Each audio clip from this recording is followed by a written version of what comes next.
Shalom. పరిశుద్ధ గ్రంథంలో యెహోషాపాతు రాజుకి ఒక సమస్య వస్తది.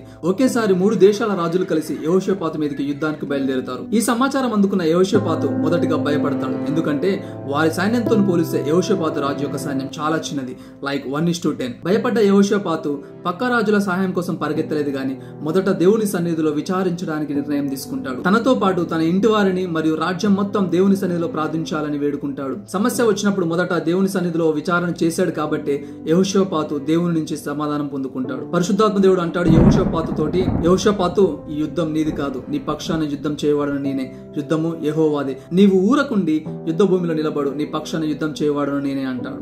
అద్భుత రీతిగా 3 దేశాల శత్రు సైన్యాన్ని దేవుడు హతం చేస్తాడు. ఈ రోజు సమస్య వచ్చినప్పుడు మనం ఎటువైపు పరిగెడుతున్నాం అనేది మన ప్రశ్న. లోకం వైపు పరిగెడుతున్నామా లేక ప్రభు సన్నిధిలో కనిపెట్టడానికి పరిగెడుతున్నామా? ప్రభు సన్నిధిలో ప్రార్థన చేయడానికి ఇష్టపడినట్లయితే మన పక్షాన యుద్ధం చేయడానికి ఆయన సిద్ధంగా ఉన్నాడు. యుద్ధము యెహోవాదే.